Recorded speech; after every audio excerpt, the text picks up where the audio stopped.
nerangno nggih dados niki Allah ngelingaken kula jenengan sedanten ben eling bahwa alam raya ini diciptakan untuk kita nggih.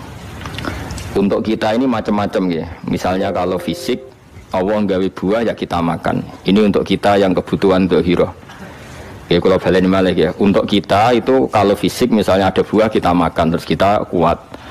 Ada air kita minum terus kita kuat. Itu nikmat fisik yang dzahirah napa? Yang dzahirah. Ada nikmat batinah yaitu kepuasan mendapatkan ma'rifatullah. Nggih kula ulang lagi kepuasan mendapatkan napa? Ma'rifatullah. Itu nikmat batin. Baik yang terkait Allah maupun terkait logika-logika tasawuf. Terkait Allah misalnya gini, misalnya kula mikir ya. Kula nu bolak-balik matur niki, berkali-kali di tempat ngaji ini. Mugi-mugi jenengan eling mboten gadah masalah ingatan ini eling-eling. Eling-eling tenan. Wong nak soleh, ya soleh, soleh.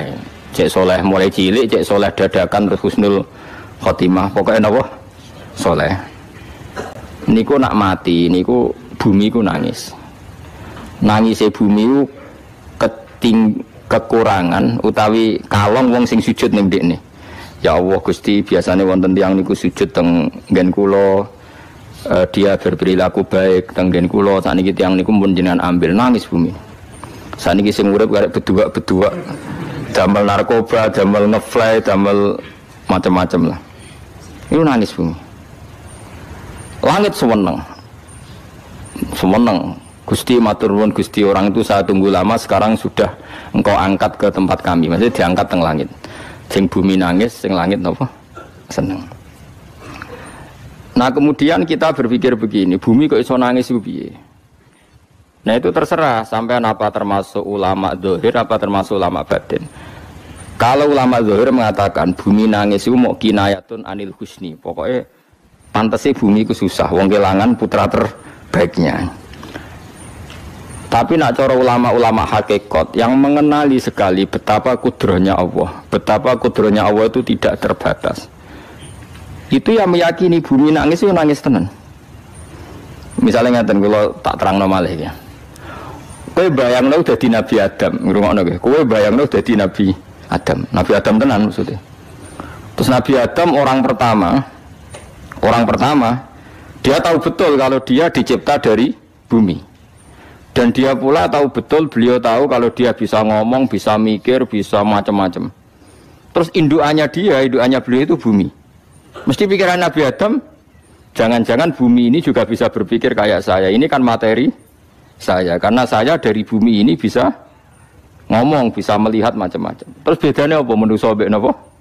Umpama kowe dadi Nabi napa? Adam. Orang yang dekat sekali, qoribu ahdin, dekat sekali dengan kesaksian kudroh Allah. Gini ku dekne roh nak materi ini ke bumi dan dia orang pertama yang orang lali kamane. Tapi ketika sudah ribuan orang, mungkin jutaan orang lali, seakan-akan bumi itu tidak jenis dari kita. Bumi adalah hal yang berbeda dengan kita. Kita manusia berakal, bumi itu benda mati. Terus kowe katut wong goblok-goblok, bumi itu benda mati. Sajane ya rada kriminal wong Islam muni bumi itu benda mati. Enggak bisa berpikir, yang bisa berpikir hanya manusia. Itu kengawuran-kengawuran yang kita ciptakan sendiri, kita wariskan turun-temurun. Umpama kowe iku dadi ulama, ngomong ngono iku isin. Bumi kok nyekseni kowe sujud, banyu nyekseni mbok pangan, mbok ombe kanggo sujud. Semua itu bersaksi tentang kita. Nggih, lan nek sampean tanglet kula, cara melogika gimana? Begini, tak wari cara gampang-gampangan nggih. Tak warai tauhid sing kasyaf. Tauhid ini yang dawuh Sayyidina Ali lau kusifal khoto umastatu yakinan. Umpama somben tutup-tutup iku dibuka, akulah imanku ora tambah mbek pangeran. Karena tren dunia dan akhirat sama. Zaman ning dunia ya Allah ala kulli saing qadir, kok zaman ning akhirat ya Allah ala kulli saing. Cara Sayyidina Ali, somben aku wis matilah imanku ora tambah, meskipun aku ora swarga neraka. Lah kena napa? Darah padha wae ning dunia ya pertunjukan kudratullah, ning akhirat ya pertunjukan kudratullah. Jadi pikirannya Sayyidina Ali seperti itu. Saya kan lahir misalnya tahun 1970. Berarti mulai Nabi Adam itu saya kan nggak ada. Ngerti-ngerti ada. Saya mengira waktu zaman tidak ada itu panjang apa cepat? Cepat, karena kita tidak melalui itu. Ujuk-ujuk wujud. Kadang aku mati ya wedi kan. mau mati jebule kiamat 1 juta tahun kasih apa nang kuburan. Maksud di Khalillah lho. Makanya aku ya ora roh, tak tinggal turu sakmono kan yo nglilir. Nang nglilir terus nang ndi terus. Apa mlaku-mlaku nang donya apa piye nak turu ya kok ngani ngoyo turu kok ribuan tahun lintas. Terus ya apa jajal? Sampeyan tak takoki, misale sampeyan ning kuburan iku apa?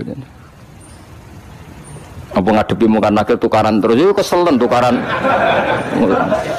kok nopo ratusan ribu mungkin. Nah terus kita dilatih kata Sayyidina Ali gampang latihan seperti kata Sayyidina Ali apa gampang udah menjadi wong alim. Pada akhirnya kita ini aku zaman urip yo ora roh karepe ngerti-ngerti urip mati yo ora roh karepe pas mati sampean petangin dah yo ora roh karepe pokoke wa mata sauna illa ya syawah. Makanya masyhur itu dia ketemu orang ateis. Dia orang ateis itu anti Tuhan, anti Tuhan pokoknya. Dia ditanya, lalu kamu hidup itu karena siapa? Ya enggak tahu hidup.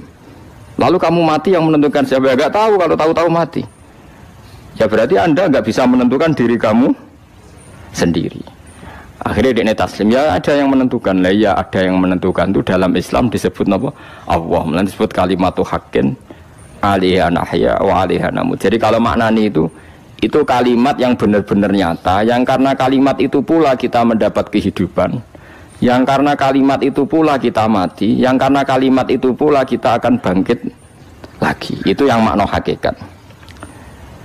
Tapi kalau makna syariat enggak begitu. Kalau makna syariat begini, dan ini benar juga. Mulane kowe nek dadi ulama, nggih ciri utama ulama itu jami'ul bayan. Dia kalau menjelaskan itu indah sekali dan orang pasti taslim. Sampeyan saya tak warai tenan.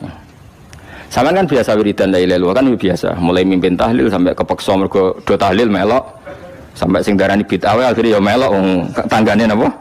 Tahlil. Semoga wae. Kata Ibnul Qayyim Al-Jauziyah dalam kitab Zadul Ma'ad. Kitab Zadul Ma'ad itu kitab kesayangannya Sayyid Abdul Al-Haddad. Sayyid Abdul Haddad itu pengarang kitab Zadul Ma'ad. Padahal kitab ini dikarang oleh muridnya Ibnu Taimiyah. Abdul Haddad itu gak seneng Ibnu Taimiyah tapi seneng muridnya. Jadi di sini ulama ya demokratis. Gak seneng gurunya tapi seneng. Saja nih Ibnu Taimiyah itu orang baik. Ya ulama top ya baik, ya waras top. Tapi ngerti-ngerti Wahabi itu identik dengan Ibnu Taimiyah. Akhirnya ulama ahli sunnah penyebut itu terus izin. Mulane kiai-kiai ra ono sing dalil kok Ibnu Taimiyah mergo dicap Wahabi. Padahal Ibnu Taimiyah wong alim. Di kitab-kitab kita termasuk Syekh Muhammad piyambak nanya Ibnu Taimiyah qala Syekhul Islam lho qala. Tapi kan ini sudah milik Wahabi sehingga kita ini terus akhirnya gak gelem nyebut. Ya jadi kitab koyo dalil fastabiqul khairat iki apa par iki dadi dalil yo dhewe-dhewe. Wah parah tenan wong-wong. Dulu saya melihat orang enggak kunut itu ya biasa. Mergo saya sebagai wong alim ngerti iku madzhab Abu Hanifah. Saiki nek ra kunut Muhammadiyah. Kita ini sebetulnya ahlul ilmi enggak tahu kunut itu madzhabnya siapa kita. Itu madzhabnya Abu Hanifah, yang kunut madzhab Syafi'i. Tapi tahu-tahu iki madzhab NU, iki madzhab Muhammad. Mana ada orang-orang ini bisa punya madzhab? Ngalime sepiro nganti dadi no madzhab. Tapi wis dadi bahasa, wis dadi apa? Sekuajo kabeh sene. Mas repot-repot. Tak warai iki. Sampeyan ben nglafadzno la ilaha illallah iku keren ya, keren tenan mboten keren-keren. Ngendikane Ibnu Qayyim Al-Jauziyah itu gini. Min asliha khuliqatil jannah wa min asliha khuliqatin nar. Terus wa min asliha khuliqatid dunya wa min asliha buisatir rasul wa min asliha qatalar rasul. Wah, terus sampai sekarang saya tak bedai. Surga itu kan digawe kelas VIP. VIP mewah. Terus jari rugen widadari dulu kan nak wingi sebut. Kira 70. 70. Wahyu kabeh ora ono sing ngkriting, wahyu kabeh. Wahyu kabeh terus gak tahu delok wong liya kan. Kadang bojo kita wis elek jek delok.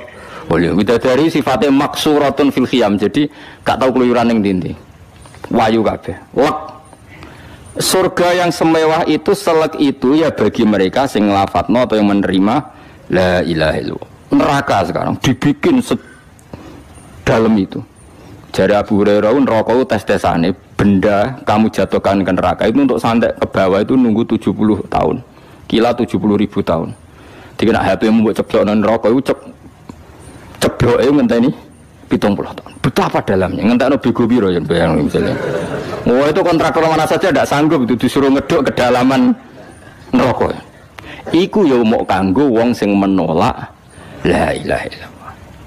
Jadi kalimat ini luar biasa. Swarga digawe bagi yang nerima, neraka digawe ya untuk yang menolak. Ya kalimat sing kowe nak tahlilan turu iku lho. Iku kalimat sing nggo alasan Allah gawe swarga. Terus kalimat sing suwe-suwe sing lafadzno diarani bid'ah iku. Itu kalimat sesakral ini nasibnya akhir zaman iku entek. Gara-gara dilafadzno tahlilan tersangka jadi apa? Bid'ah. Dulu kalimat yang dipuja-puja penyebab surga dan neraka. Saiki kalimat itu tersangka. Mau perkara napa? Bid'ah. Wis ki aja melok-melok, kowe debat ya ora iso makili aku, sebarno iso.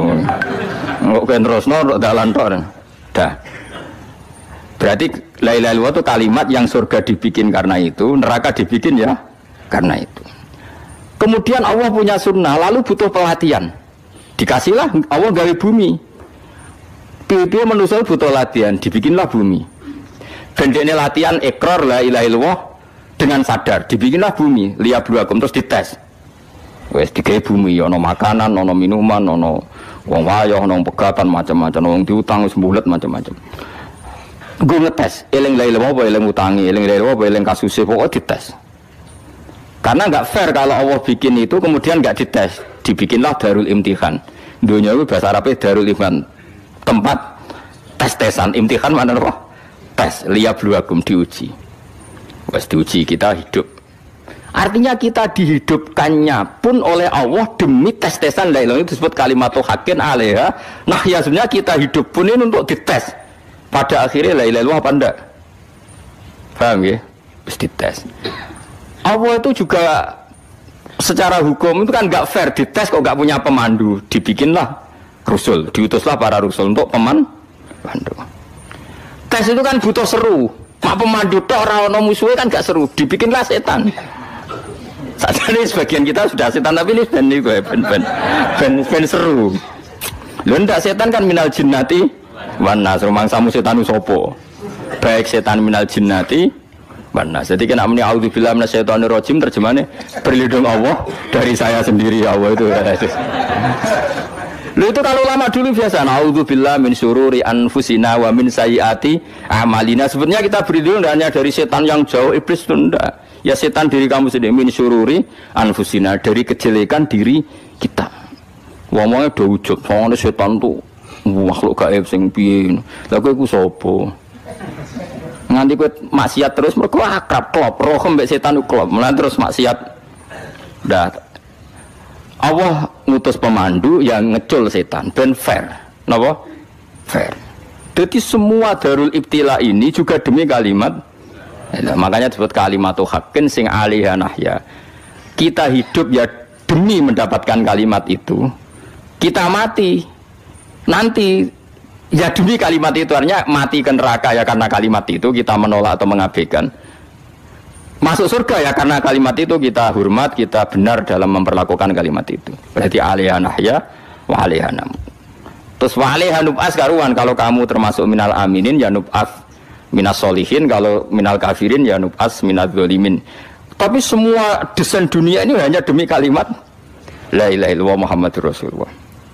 Nah ini kan penting. Bagaimana mungkin kemudian kalimat sesakral ini, sehebat ini, kemudian ada orang tahlil kamu tidur. Kok iso kula janggal kok iso wong turu. Misalnya kayak mangkel, kalau mangkel sing mimpin Gus, wira barbar. Bagaimana mungkin kalimat yang menyelamatkan Anda kemudian Anda anggap problem? Elek gak? Apalagi kamu anggap ini bid'ah. Nak cara kula oke lah, ndongakno mayit itu gak ono tuntunan Nabi. Tahlilan gak ono tuntunan. Tapi wis muni tok kono tok. Artinya muni tok kono tok ora usah nyerang kalimah, enak kalimah tetap kalimah thayyibah. Soal kowe ora seneng sing tahlil, mergo tiga profesi lah iku wonge wae gedhinge aja geman. Ya saya misalnya, saya kadang enggak cocok sama mubalek karena kadang profesi. Tapi saya tidak pernah anti pengajian bagaimana itu membawa syiar Islam. Tapi kalau mubalek kadang ora seneng, kadang takok entuk piro. Bareng sangone sithik, kok sumput mek transportasi ini. Lah ngono kok mbok senengi iku piye? Tapi kita terus gedeng keliru iku sing nggawa syiar Islam. Mana ada pengajian didengar orang banyak tanpa mubalek? Gak iso. Dunia iso melepokno barang-barang ra penting dadi penting iso. Lah cara guruku teng sareng ning ape mlepok kanggo panggung barang perkara. Tapi kadang ya benar. Yang namanya mudin mubalek ya itu bisa benar bisa salah, tapi kamu enggak boleh gedeng kalimatnya. Piye kalimat itu kalimat hak. Nah, ini penting kula utarakan sehingga zaman Nabi Sugeng ini rungokno tenan ngaji kula. Zaman Nabi Sugeng ada sahabat namanya itu Usamah bin Zaid. Ini sahabat kesayangannya Nabi, hibbu Rasulillah. Usama itu diutus Nabi perang. Ini dengerin nih, diutus perang. Pas perang itu si kafir tadi menggal temannya. Ada yang tangannya putus, kakinya putus. Wah, seorang kafir ini sudah luar biasa. Bacok sana, bacok sini. Ketika terdesak oleh pasukan Usama, kebetulan Usama ini cakap ya, sama beberapa temannya orang Ansor. Orang kafir yang sudah kotoa arjulana wa kotoa aidiana, dia pas terdesak bilang la ilaha illallah. Terus sama Usama tetap ditusuk, dibunuh karena dia berpikir ini qolaha muta'awid dan dia melafadzkan kalimat itu hanya berlindung dari pembunuhan. Setelah dilaporkan Nabi itu marah besar. Nabi ngendikan kaifa anta ya Usama bila ilaha illallah idza ja'at bika yaumil qiyamah. Kowe nek ditakoki la ilaha illallah ku piye? Piye-piye wis ngomong la ilaha illallah, tapi sampai ngomong ngoten sakwise ngetoki tangan kula, maksudnya tangan kula tangan kelompok saya, kaki saya. Nabi tetap jawab kaifa bila ilaha illallah idza ja'at bika yaumil qiyamah. Pokoknya Nabi menyoal terus. Sampai menjadi fatwa ijma'nya fuqaha, siapapun yang melafadzkan la ilaha illallah harus kita terima meskipun qolaha muta'awidzan, meskipun saat melakukan hanya cara zahir berlindung dari kematian. Sehingga kita terima. Orang kafir yang 80 tahun kafir melafadzkan la ilaha illallah 1 menit menjadi mukmin. Sampai ada ayat kulil ladzina kafaru iyantahu yufar lahum ma qad salaf. Ini kalimat yang sakral, bahkan kafir yang 80 tahun saja menjadi mukmin hanya karena melafadzkan la ilaha illallah. Mulane yang ngaji saya, yang seneng saya, jangan pernah kamu mengatakan ada bid'ah yang orang bisa jadi kafir. Bagaimana mungkin orang mukmin yang ke kuburan dan melafadzkan la ilaha illallah kamu katakan kafir? Padahal kalimat ini yang kafir 80 tahun saja menjadi mukmin. Saiki ana wong lafadzno la ilaha illallah mergo salah tempat pinggir patok mbok arani kafir. Lho kok aneh. Wong sing kafir 80 tahun dadi mukmin iki gara-gara ngafadzno la ilaha illallah dadi kafir. Mergo mau salah tempat ning pinggir apa?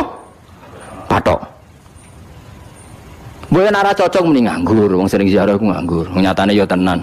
Cara dene pegawai negeri ora sering ziarah. Nah, tapi ora usah muni kafir gak mungkin lah.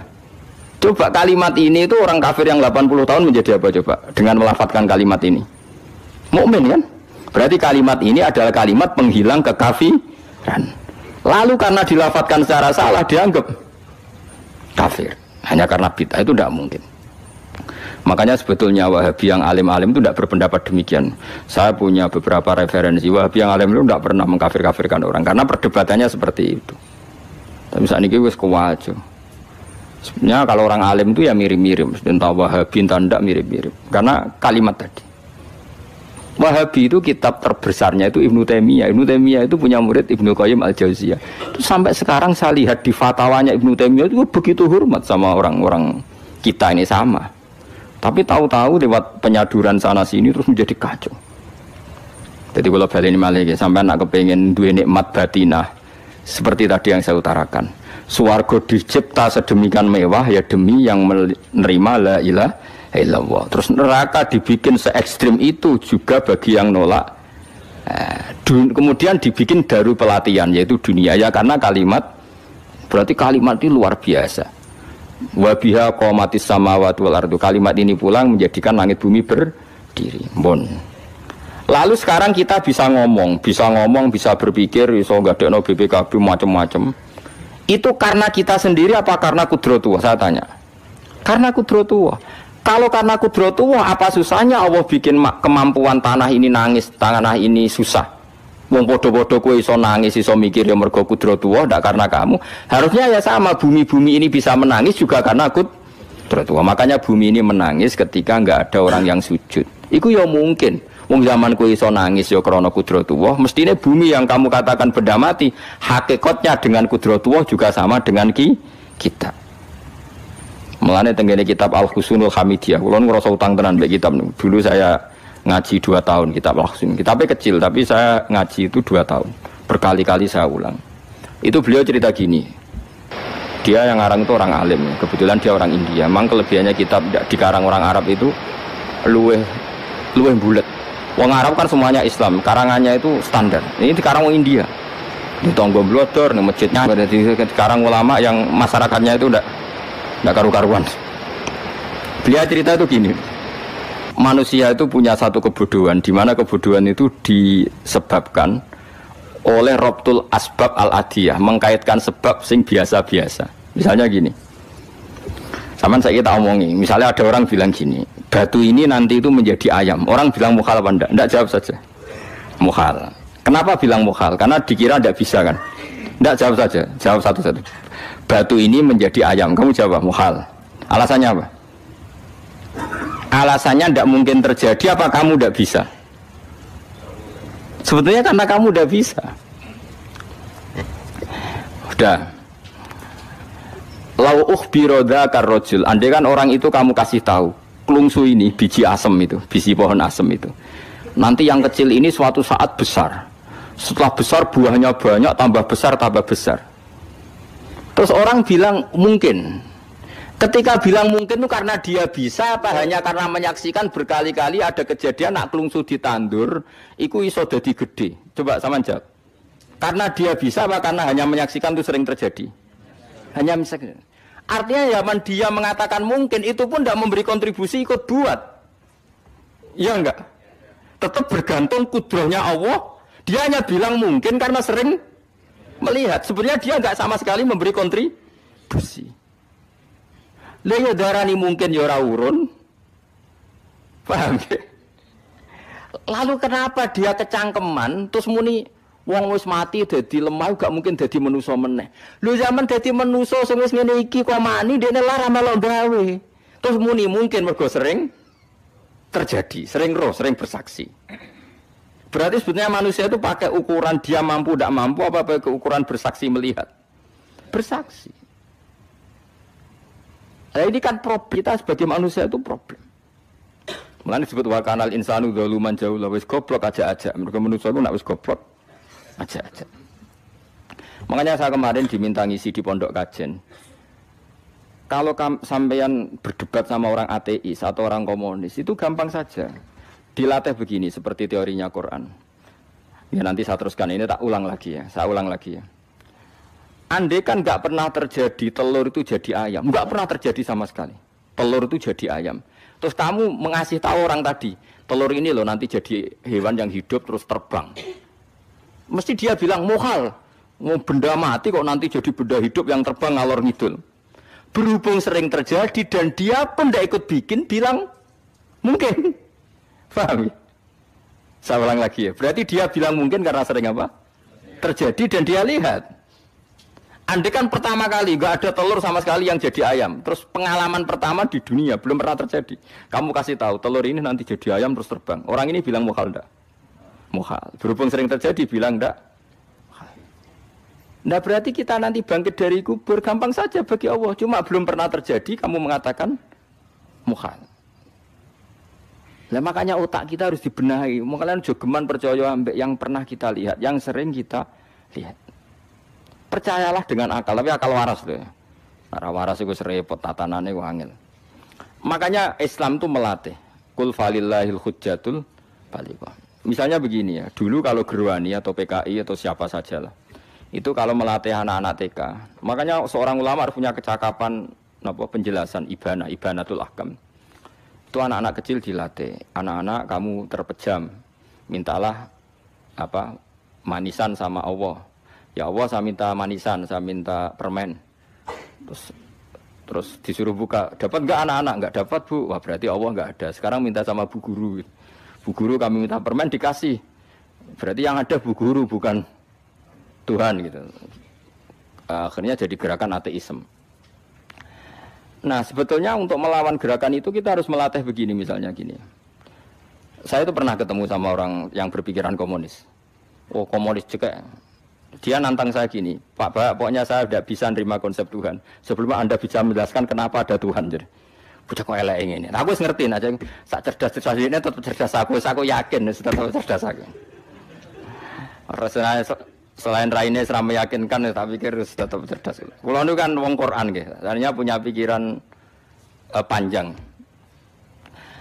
Mungkin di antara orang Islam kita ini tidak punya kecakapan menjelaskan. Tapi kalau orang sering baca Quran, apalagi dia ngaji tafsir ya, yang waras maksudnya waras lah. Terus rapati seneng duit, barang ini penting. Kalau seneng duit, wis mari goblok. Yakin ulama seneng duit, mari goblok, tak jamin.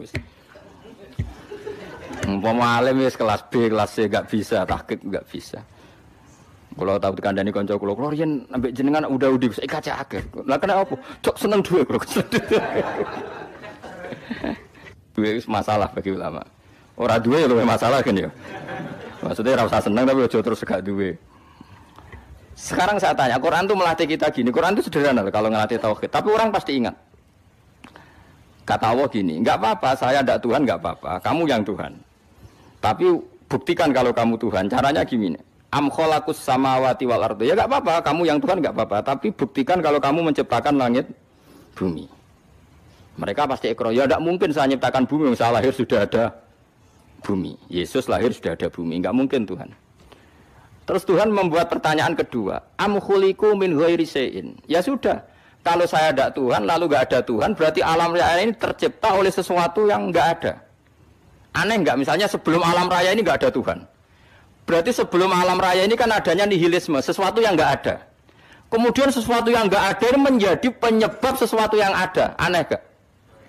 Menurut saya aneh. Sesuatu yang enggak ada itu mestinya kan enggak bisa ngelabeti, enggak bisa berfungsi, enggak bisa ada gunanya. Wong jenenge ra ono iku ora marai apa-apa. Ora ono kok dadi sebab. Sesuatu yang menjadi sebab itu yang wujud apa yang enggak ada? Yang wujud. Sak takok. Lah kalau enggak ada Tuhan berarti alam raya ini lalu sebabnya apa? Ya dari ketiadaan, lalu tiada itu menjadi sebab. Yang tiada kok jadi sebab itu tekem lho. Mikir. Di mana-mana yang sebab itu harus barang yang wujud, enggak boleh tiada kok jadi sebab. Ini kan jadi aneh, sesuatu yang tiada menyebabkan sesuatu yang ada. Terus dia ya pokoknya ronde ini kalah, tahu kapan tak pikir. Pikir nganti mati temenang aku ngono. Makanya sebetulnya dalam ilmu mantek, pertama itu kita tidak harus iman Tuhan itu namanya Allah, tidak harus. Makanya pertama dikenalkan, sementing kenal Tuhan itu ada dulu. Disebut zat sing wajibil wujud, belum disebut namanya Allah. Allah itu disebut nama Islam, itu paham ya?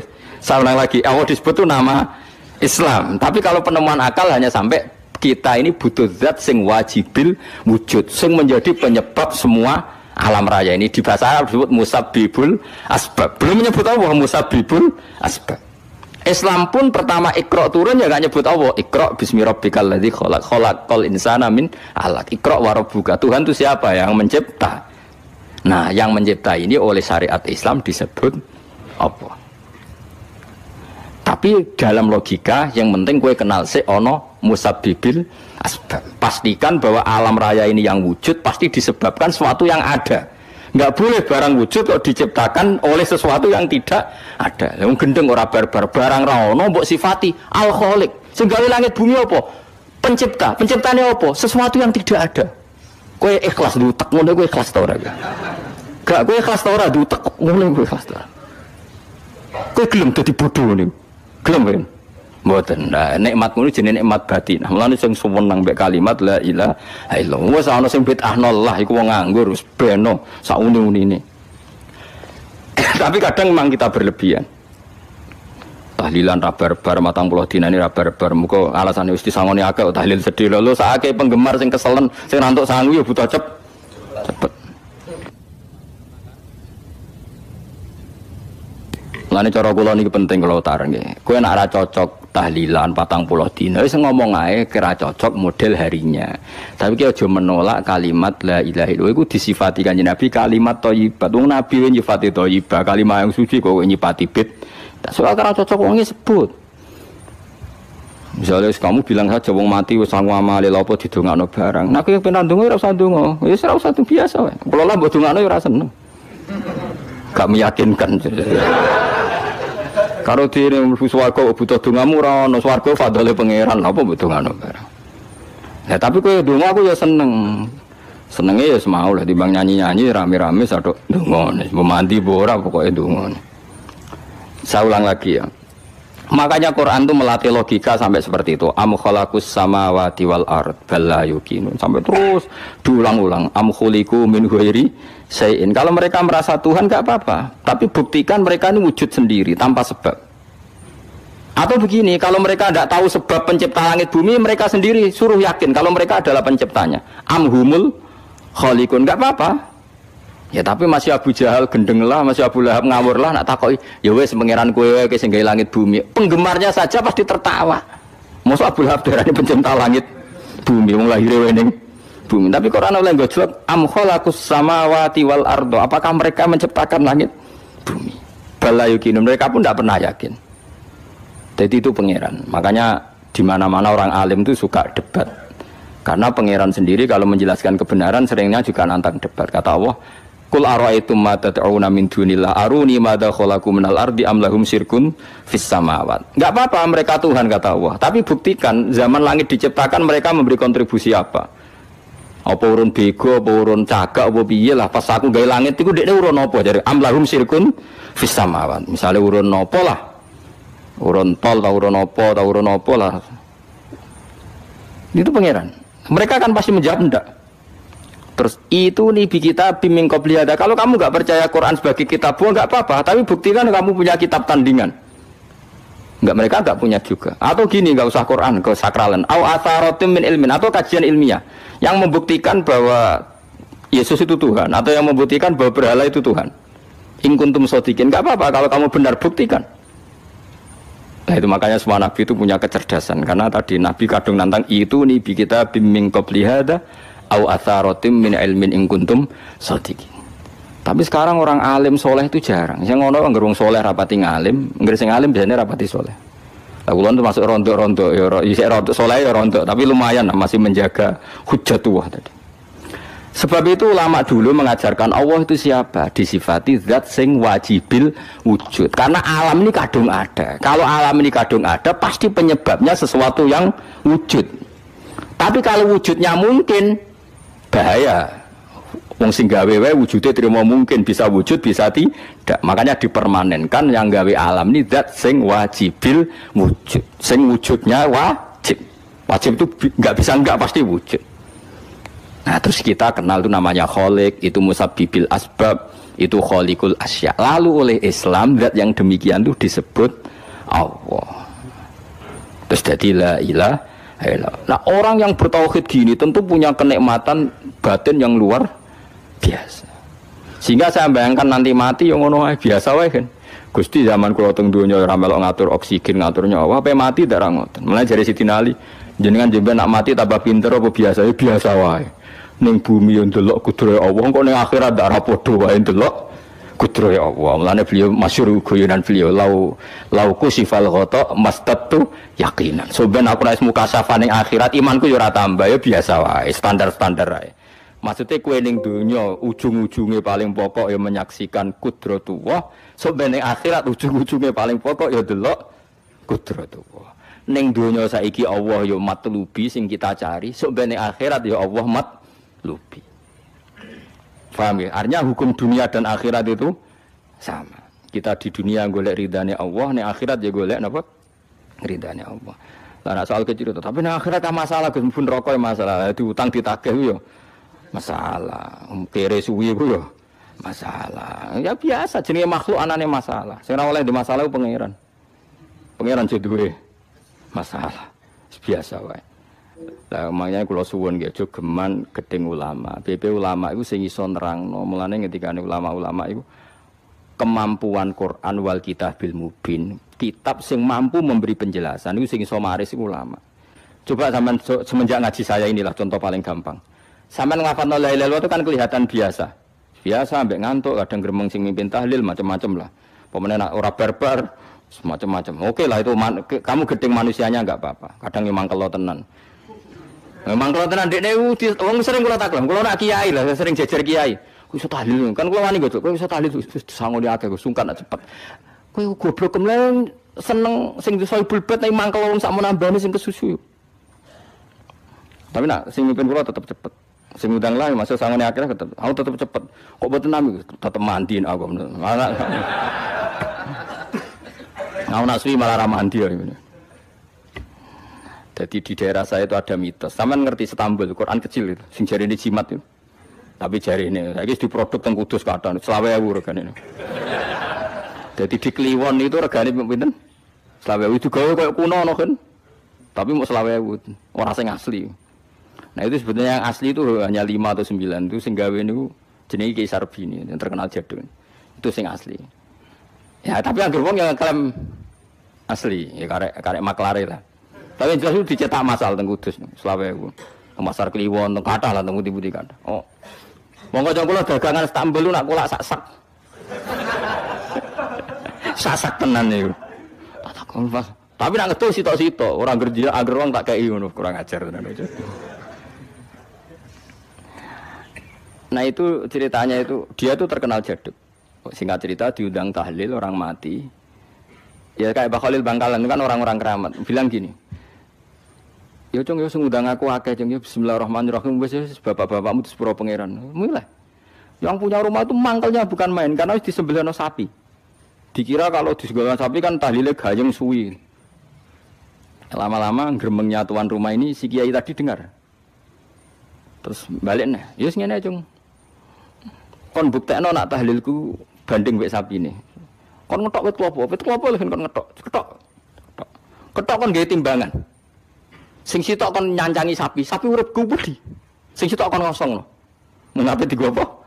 Timbangan wit klopo, ketok digo timbangan. Disakseni wong akeh, malane terus tampil keramat tuh, saking wong akeh. Dekne muni bis wis jumpat sing sapi kalah.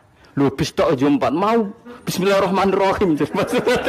Saking keramate muni bis wis jumpat. Akhirnya nggih Mbah mun tas, nggih mun cekap. Semenjak iku dekne anggere diundang tahlil bismillahirrahmanirrahim wis ra gremeng wis iki wis beda. Ayo ono wong keramat. Iku wong iku sing tinggi besar video sing gawe Istanbul. Ya anak putune kathah kula sing kendal nggih kathah sing nggih do rata-rata nggih penggemar kula sakniki. Tapi kula ra iso ke Istanbul. Kula ndonga mbek pangeran niku gadah keramat itu keramat terangno hujjatullah.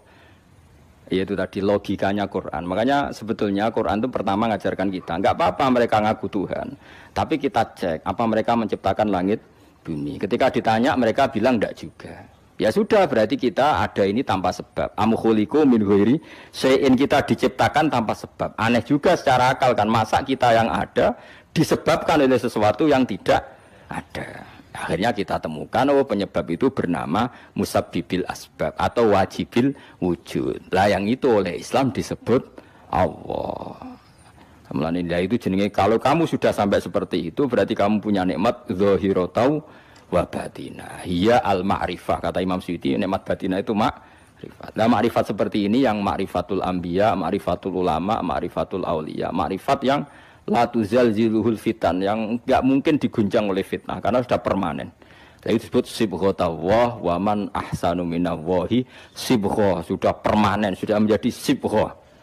Nah, ini insyaallah yang seperti ini yang tidak bisa diguncang oleh fitnah apapun. Ya kamu harus latihan, terus latihan. Akhirnya ya butuh pelatih.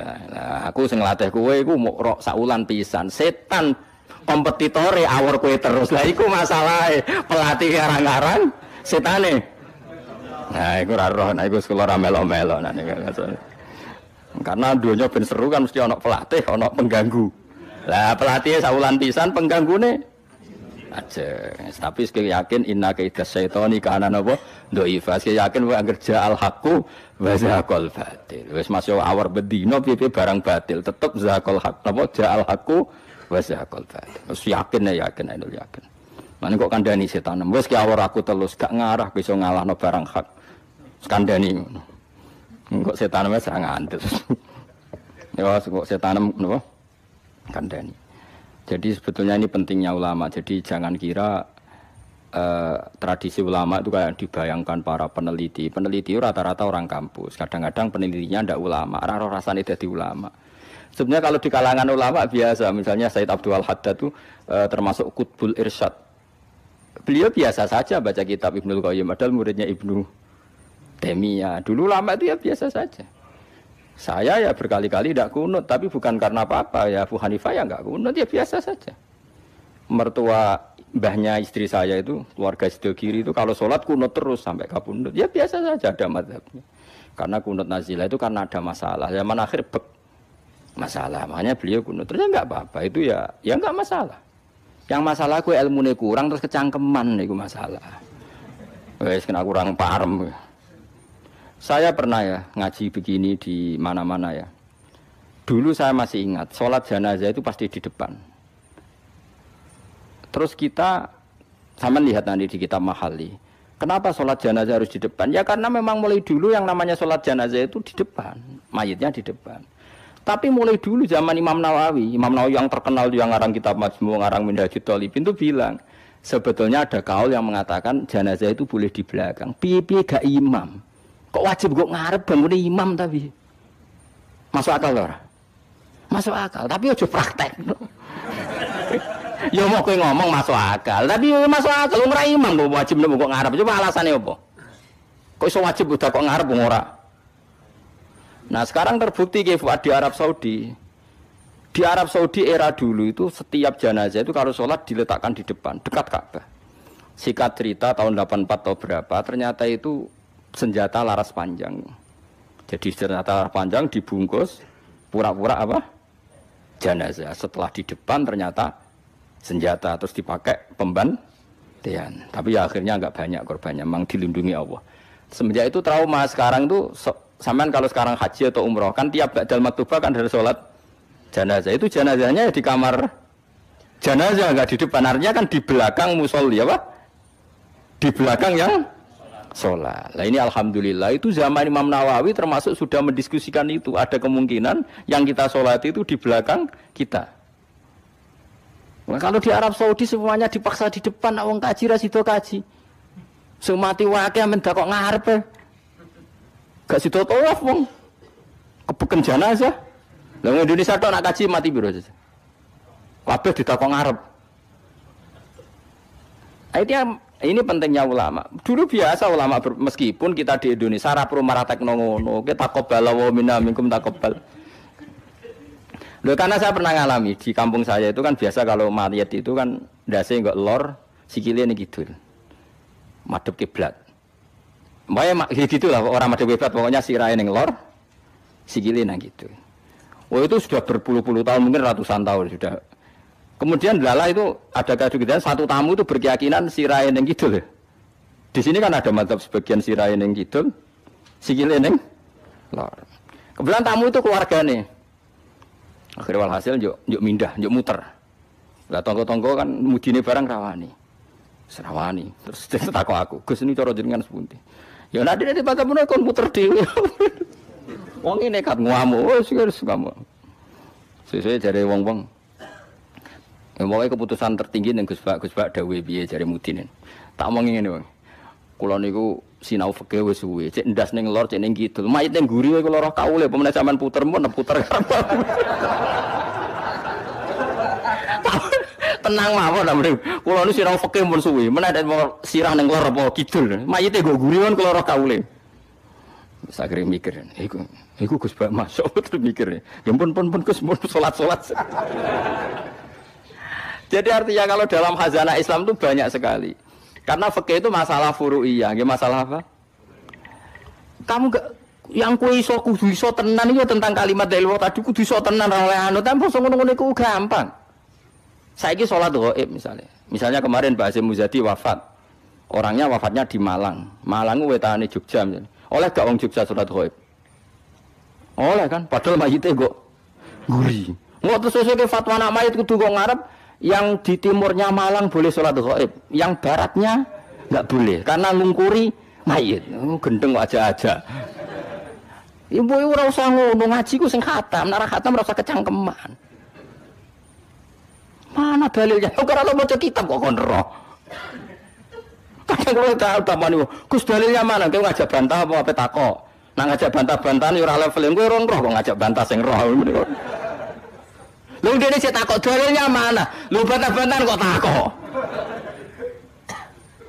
Bantah-bantahan itu mestinya ya khazanahnya banyak, referensinya. Bantah-bantahan kok takok. Dalilnya napa Gus? Lah yo kowe takok apa ngajak debat. Nak takok tak dudono, tapi kowe iku muridku ngomong takok. Lah nak debat ki aja takok, kitabem sak dus wae ku sak dus. Takok Gus takok. Takok. Sing apik ora usah kecangkeman ngono takok. Jadi kalau seperti itu gampang kalau Furya tadi logikanya kan jenazah itu ndak imam. Kenapa sih wajib di depan wong ndak imam? Sehingga alasan di depan karena mulai dulu ulama kalau nggak ada kondisi yang luar biasa ya umumnya di depan ya kita ikut di depan. Lalu di depannya apa sirahe ning lor apa ning kidul ora tau nginceng ngono jawab ngono wis bungkusan. Wis apa? Bungkusan. Ya wis. Mulane wong ora usah kecangkeman. Nak nuruti eskal ku eskal. Misale ke salat saiki madhep kiblat. Tetep ukurane iku pas ngadeg. Lah nak sujud ya ki madhep ndi? Ayo tak takoki. Kowe nak salat kan madhep kiblat. Ya iku ora pas ngadeg. Jadi pas sujud. Yo wong umume wong madhep kiblat iki tapi istilahnya ngono ya madhep kiblat. Ora kok kowe gak arang fikih ngene. Salat wajib madhep kiblat, nak ngadeg, nak rukuk madhep bumi, nak sujud ora ono fikih ngono iku. Wong kok eleh ngono, cangkem kok eleh ngono. Ya ora usah ngono, umume wong muni madhep kiblat ya muni madhep. Kowe ora usah kecangkeman gawe sarah. Madhep kiblat tu nak ngadeg, nak rukuk. Geneman ngono. Ngene sing apik, dadi ulama ku sing apik. Ilmune akeh tapi biasa wae. Enggak kula biasa mbek wong. Kula biasa. Kula nek jejeroken wong ora ngerti sing ulama endi ora. Lah wingi ki akad Khalil Habib Anis kula jak akad-akad teng mriku. Ya wong ora ro bedane endi sing Gus Balir kan padha wae. Tendangi wong wis padha wae. Ulama ketara nang anak wis ngomong hukum lagi ketara. Malah kadang sing ora ulama lebih meyakinkan. Nah, tapi yang merengat-merengat ngono kok koyo mikir hukum berat.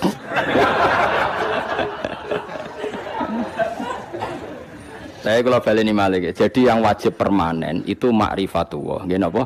Ma'rifatullah. Kula suwun ma'rifatullah sing permanen. Disebut napa? Alaiha nahya wa alaiha namut wa alaiha nub'as. Nah istilah teng Quran apa inna sholati wa nusuki wa mahyaya wa mamati lillah. Kowe saiki urip iku ya ora karepmu dhewe, karep kersane Allah. Kowe mati ya ora karepmu dhewe, kersane Allah. Nak zaman kowe urip tidak dalam kendali Anda, setelah mati pun tidak dalam kendali Anda. Kowe ngerti-ngerti urip, ngerti-ngerti mati, ngerti-ngerti bangkit kau kubur. Berarti kabeh ku lillahi rabbil alamin. Ya sudah, seperti itu yang kita akan alami. Nah, lalu kita sanggup kalimat, yang kalimat ini pula kita hidup, kalimat ini pula kita mati. Itu dalam makna ilmu hakikat.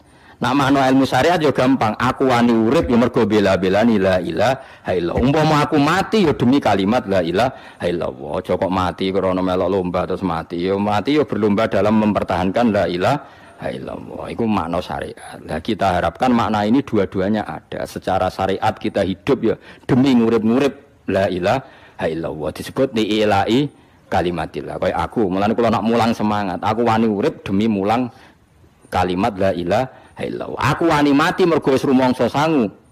La ilaha illallah itu makna syariat. Kalau makna hakikat kowe gelem ra gelem uripem ya mergo kersane Allah, ora mergo kersam. Kowe gelem ra gelem matimu ya mergo Allah sing ngersakno, ora mergo kersamu. Itu disebut inna sholati wa nusuki wa mahyaya wa mamati lillahi rabbil alamin. Piye mergo hakikate ula syari kalah. Allah kalau menghendaki enggak ada yang bisa menandingi, enggak ada sekutunya. Artinya faqullu makana fi hadzal alam dunyan wa ukhra kabeh kullun bimuradillah. Nah itu yang makna hakikat. Nah, tapi kan enggak masalah kita punya ilmu syariat juga punya ilmu hakikat, enggak masalah. Umat ini cukup bisa menampung ilmu syariat dan hakikat. Problemnya di zaman akhir ana wong sing sok hakikat. Si bebo gendeng jadab, si bebo rasolat jari solat ini Mekah, kadang goblok kira karuan. Lah ora goblok ya, ini Mbah Mun nak cerita kula. Wali rata-rata goblok. Lah bodoh nih kok goblok kira karuan. Mereka dulu itu ada orang ngaku wali. Bareng Jumatan, teng mriki nak bare jam berapa Pak? Jumatan. Jam 1 ya. Ditakoki, "Mbah kok mboten Jumatan, Mbah?" Wis Jumatan ning Mekah, jeng lha goblok ora karuan. Ning Mekah iki jam 10, apa Jumatan mbek sapa? Itu kan kita goblok ya. Wong ra Jumatan jam 1 jare muni bar Jumatan ning Mekah. Ning Mekah ku kacek 4 jam. Berarti jam piro ning Mekah? Jam jam 10 sudah 100 burung. Mesti ini adekne bodoni mending engko aku Jumatan yang Mekah iku rodok pinter. Mulai-mulai wis. Lah ya Mekah Indonesia terpaut pinten? 4 jam. Dadi mbak kok mboten Jumatan. Aku wis Jumatan yang Mekah. Wis. Ini Mekah jam 10. Mulane wali ku tes, anggere aneh-aneh ku tes. Engko ketok gobloke. Sing wali amatir-amatir sing ngaku-ngaku tok. Nah wong alim kan kekasih pangeran, tapi biasanya rapati keramat, tapi para pangeran. Ngono adu pasot menang wong alim Kang tuntas kan. Adu pasot, tapi ora usah dijajal. Ngono tuntas tenan malah repot. Jadi paham ya kula suwun nggih. Dadi sampean menjaga agama ini wani urip ya demi kalimat la ilaha illallah, wani mati ya demi kalimat la ilaha illallah. Iku makna syariat, makna hakikat. Nyatane kowe urip ya ora ono liya kecuali kersane Allah. Kowe nyatane mati ya ora ono liya kecuali kersane Allah. Piye-piye kita iku ora duwe apa-apa. Wa ma tasyauna illa ayyasha Allah.